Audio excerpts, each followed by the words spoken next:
कल्पना कीजिए कि एक 50,000 टन का विशालकाय मालवाहक जहाज एक पहाड़ों को पार कर रहा है। हम्म सुनने में ये किसी साइंस फिक्शन फिल्म का दृश्य लगता है ना? बिल्कुल।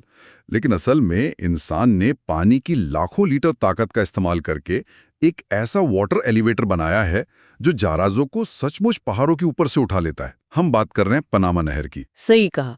लेकिन जरा सोचिए, क्या हो अगर इस एलिवेटर को चलाने वाला पानी ही खत्म हो जाए? हाँ, ये तो बहुत डरावना विचार है।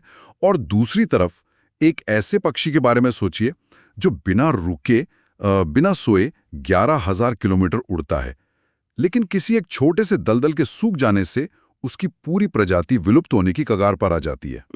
यही वो विरोधाभास है जो हमारी आज की दुनिया को चला रहा है।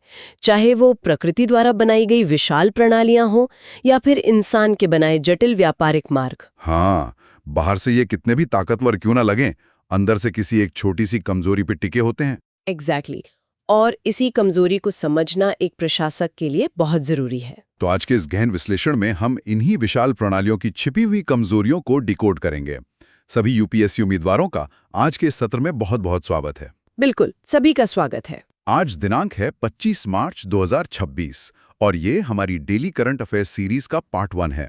आज हम पर्यावरण और पारिस्थितिकी, वैश्विक व्यापार, अंतरिक्ष विज्ञान और कुछ बहुत ही अहम राष्ट्रीय पहलों पर चर्चा करेंगे। और मैं उम्मीदवारों को बता दूं कि आज के कुछ विषय पहले भी चर्चा में रहे हैं, तो ये एक बेहतरीन रिवीजन का काम भी करेगा। सही बात है।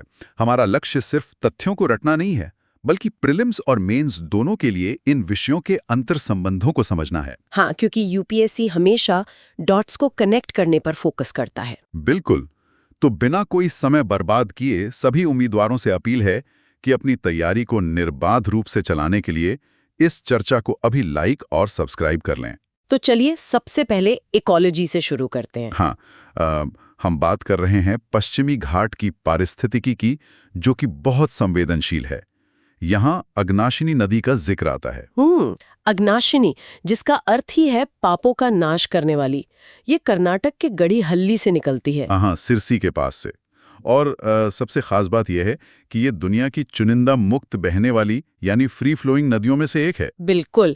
ये अपने 117 किलोमीटर के सफर में कई शानदार झरने बनाती है, जैसे बुरुडे, डब्बे, उनछल्ली। अरे वाह, ये नाम तो प्रीलिम्स के लिए बहुत जरूरी हैं। लेकिन मेरा सवाल ये है कि फ्री फ्लोइंग नदी होने का असली मतलब क्या है? मतलब कि इसके रास्ते में कोई बड़ा बांध या रुकावट नहीं है। ये प्राकृतिक रूप से बहती है और अरब सागर में टाडरी के पास मिलती है।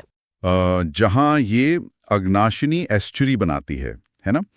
मैंने सुना है इसे हाल ही में रामसर साइट का दर्जा भी मिला है। हाँ, बिल्कुल मिला है।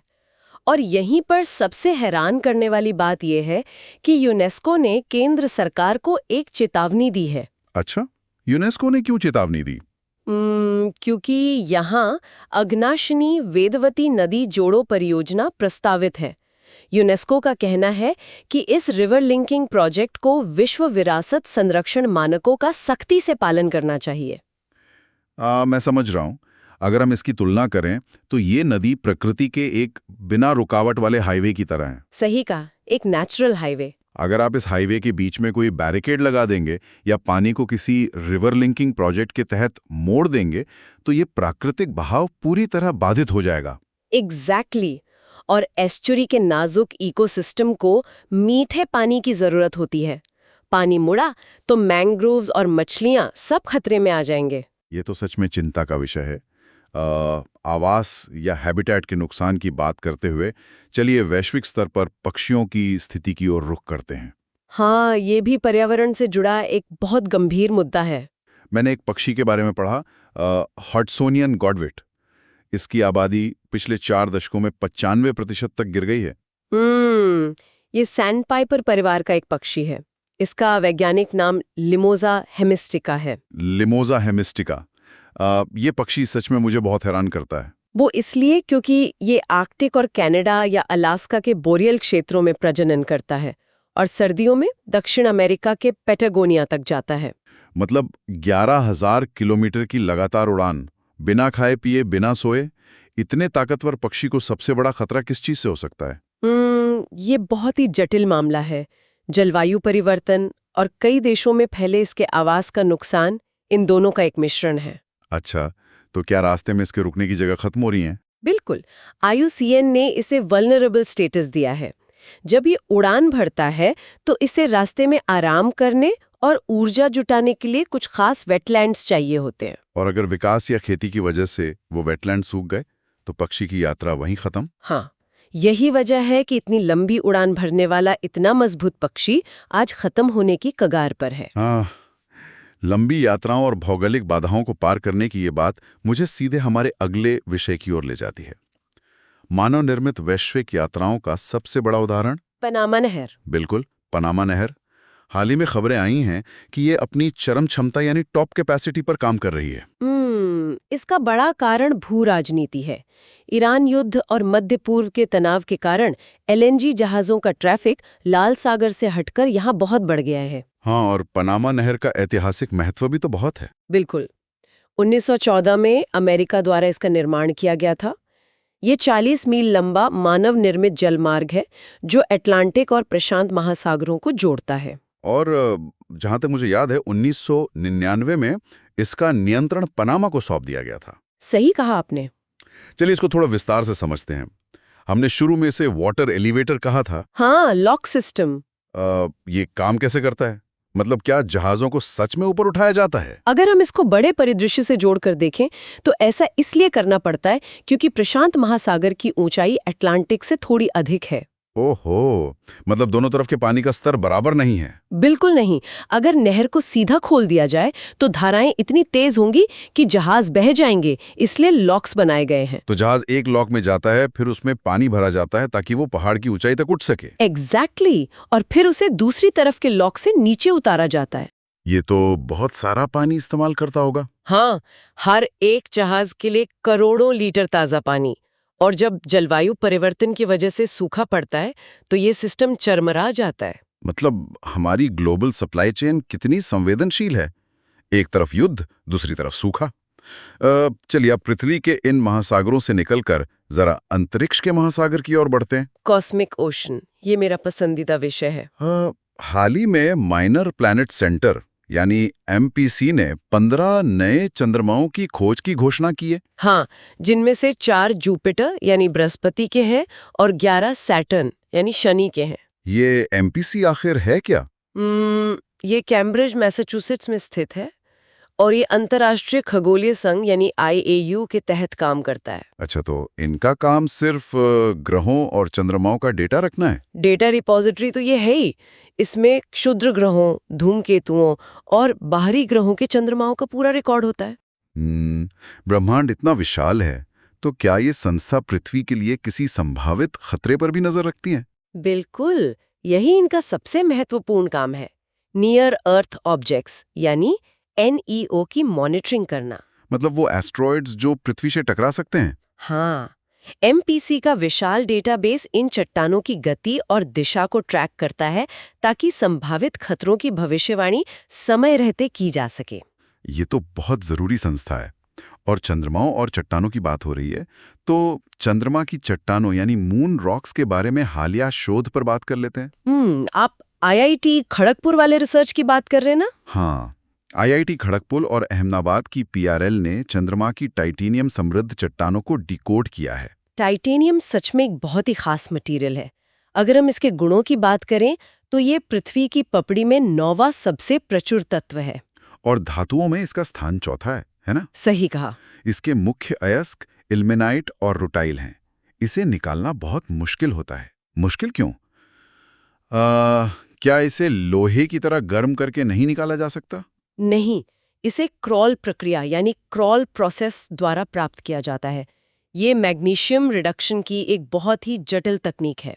अरे वाह, यहाँ बात सबसे ज्यादा दिलचस्प हो जाती है। मैंने पढ़ा है कि ये नाइट्रोजन में जलने वाला एकमात्र तत्व है। बिल्कुल, और इसकी मजबूती और हल्केपन के कारण इसका उपयोग एयरक्राफ्ट और स्पेसक्राफ्ट में होता है। और मेडिकल फील्ड में भी तो इसका बहुत यूज है, जैसे प्रोस्थेटिक उपकरणों में। हाँ, क्योंकि ये शरीर के ऊतकों के साथ कोई प्रतिक्रिया नहीं करता। हमारी बॉडी इसे रिजेक्ट नहीं करती। अब जरा सोचिए, अंतरिक्ष और विमानन में इस्तेमाल होने वाले इतने मजबूत मटेरियल को आकार देने के लिए हमें उन्नत मैन्युफैक्चरिंग की भी तो जरूरत है। बिल्कुल। और भारत इसमें तेजी से आगे बढ़ रहा है। हाँ, मैंने आकाश 300 यानी आकाशा 300 3D प्रिंटर के बारे में पढ़ा। इसे केरल के एक स्टार्टअप ने इसरो को सौंपा है। और इसे IIST और केरला स्टार्टअप मिशन द्वारा समर्थन भी मिला है। इसकी खूबियां क्या हैं? मतलब ये आम 3D प्रिंटर से कैसे अलग है? ये एक high temperature multi material extrusion 3D printer है। हाई टेम्परेचर कितना? ये 350 डिग्री सेल्सियस तक काम कर सकता है और भविष्य में इसे 500 डिग्री तक अपग्रेड किया जा सकेगा। बाप रे। और इसका जो बेस है जहाँ चीज़ें प्रिंट होती हैं, उसमें एक हीटेड बेड है जो 110 से 150 डिग्री सेल्सियस तक गर्म रहता है। यह जटिल कलपुर्जे बहुत तेजी से बना सकता है। ये एक बहुत महत्वपूर्ण सवाल खड़ा करता है कि कैसे भारत एडवांस्ड मैन्युफैक्चरिंग में आत्मनिर्भर बन रहा है। बिल्कुल। हम अब सिर्फ सॉफ्टवेयर में नहीं, हार्डवेयर और स्पेस टेक में भी आगे हैं। लेकिन भारत अपनी तकनीकी और वैज्ञानिक क्षमताओं का उपयोग सिर्फ अंतरिक्ष में ही नहीं कर रहा। हम आम लोगों की भलाई और कौशल विकास के लिए भी तकनीक का इस्तेमाल कर रहे हैं। आप स्वास्थ्य क्षेत्र की बात कर रहे हैं ना? हाँ, विशेष रूप से गर्भिणी यानी गार्बिनी इनिशिएटिव। ये सच में एक बहुत ही शानदार पहल है। इसके तहत 12,000 गर्भवती महिलाओं पर एक बहुत बड़ा कोहोर्ट स्टडी किया जा रहा है। इसका उद्देश्य प्रीटर्म बर्थ्स यानी समय से पहले होने वाले जन्म को रोकना है। मैं इसके वैज्ञानिक पहलू बता दूं। यह जैव प्रौद्योगिकी विभाग यानी DBT की पहल है, जिसका नेतृत्व फरीदाबाद का THSTI कर रहा है। और ये उन्नति मिशन का हिस्सा है ना? बिल्कुल। इसमें प्रीटर्म बर्थ की 3 श्रेणियां होती हैं। पहली एक्सट्रीमली प्रीटर्म जो 28 सप्ताह से कम होती है। दूसरी वेरी प्रीटर्म जो 28 से 32 सप्ताह के बीच होती है। और तीसरी मॉडरेट या लेट प्रीटर्म जो 32 से 37 सप्ताह की होती है। लेकिन मेरा सवाल यह है कि इस पूरी चिकित्सा प्रक्रिया में AI यानी आर्टिफिशियल इंटेलिजेंस का क्या काम है? बहुत बड़ा काम है। AI आधारित प्रेडिक्शन टूल्स का उपयोग करके हम हजारों डेटा पॉइंट्स का विश्लेषण कर सकते हैं। अच्छा, मतलब डॉक्टर जिन पैटर्न्स को नहीं देख पाते, AI उन्हें पकड़ लेता है। एग्जैक्टली। इससे मात्र एवं शिशु मृत्यु दर को कम करने के लिए सटीक और समय पर समाधान निकाले जा रहे हैं। ये तो AI का बहुत ही मानवीय उपयोग है। लेकिन AI सिर्फ स्वास्थ्य में ही नहीं, रोजगार का भी भविष्य है। बिल्कुल। और युवाओं को इसके लिए तैयार करना जरूरी है। इसी दिशा में राष्ट्रीय AI कौशल पहल यानी national AI skilling initiative launch हुआ है। ये सूचना एवं प्रसारण मंत्रालय, गूगल और YouTube की एक साझेदारी है। हाँ, और इसका लक्ष्य 15,000 युवाओं को AVGC सेक्टर में ट्रेन करना है। AVGC मतलब एनिमेशन, विजुअल इफेक्ट्स, गेमिंग और कॉमिक्स। सही कहा। और मीडिया में भी इसके 2 चरण हैं। फेज 1 में गूगल सर्टिफिकेट्स के जरिए फाउंडेशनल ट्रेनिंग दी जाएगी। और फेज 2 में? फेज 2 में IICT के माध्यम से एडवांस्ड और हैंड्स ऑन ट्रेनिंग दी जाएगी। जब युवाओं के पास ये कौशल होगा तो वे नौकरी मांगने के बजाय उद्यमशीलता यानी एंटरप्रेन्योरशिप की ओर बढ़ेंगे। बिल्कुल। वे अपना खुद का काम शुरू कर सकेंगे। और जब वे छोटे बिजनेस शुरू करेंगे तो उन्हें सरकारी सपोर्ट की जरूरत होगी। यहीं पर MSME मंत्रालय के तहत काम कर रहा MSME CDP आता है। माइक्रो और small enterprises cluster development programme. हाँ, ये योजना कैसे काम करती है? ये एक सेंट्रल सेक्टर स्कीम है जो पूरी तरह से डिमांड ड्रिवन यानी मांग आधारित है। इसके मुख्य घटक क्या हैं? इसके 2 मुख्य घटक हैं। पहला कॉमन फैसिलिटी सेंटर्स यानी CFC का निर्माण और दूसरा इंफ्रास्ट्रक्चर डेवलपमेंट। हाँ, मतलब अगर बहुत सारे छोटे उद्यमी एक साथ एक क्लस्टर में आए तो सरकार उन्हें कॉमन मशीनें और सुविधाएं देगी। बिल्कुल। इसका उद्देश्य उत्पादकता बढ़ाना है और साथ ही ग्रीन एवं सस्टेनेबल मैन्युफैक्चरिंग को बढ़ावा देना है। तो आखिर इस सब का मतलब क्या है?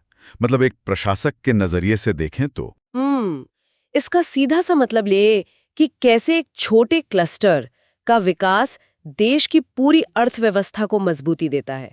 छोटी इकाइयां मिलकर एक बहुत बड़ी आर्थिक ताकत बन जाती हैं। सच में आज के इस एपिसोड मेरा मतलब है आज के इस गहन विश्लेषण में हमने कितनी विविधता देखी है। हाँ, हमने इकोलॉजी से लेकर स्पेस तक का सफर तय किया। बिल्कुल।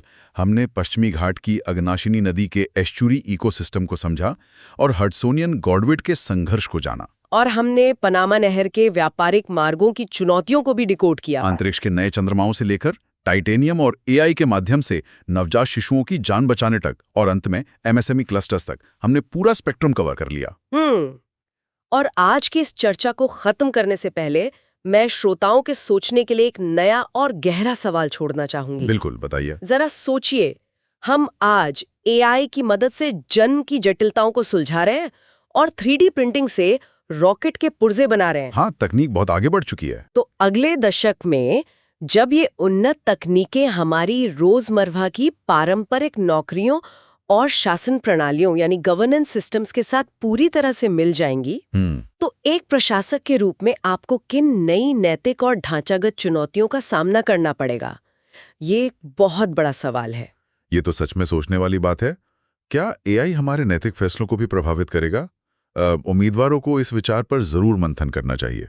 बिल्कुल, ये मेंस के लिए एक बेहतरीन विचार है। तो इसी के साथ हम सभी यूपीएससी उम्मीदवारों को उनकी तैयारी के लिए शुभकामनाएं देते हैं। हमारी तरफ से ऑल द बेस्ट। एक बार फिर से निवेदन है कि इस गहन विश्लेषण को लाइक करें, चैनल को सब्सक्राइब करें और कल के नए अंक के लिए हमारे साथ जुड़े रहें। धन्यवाद।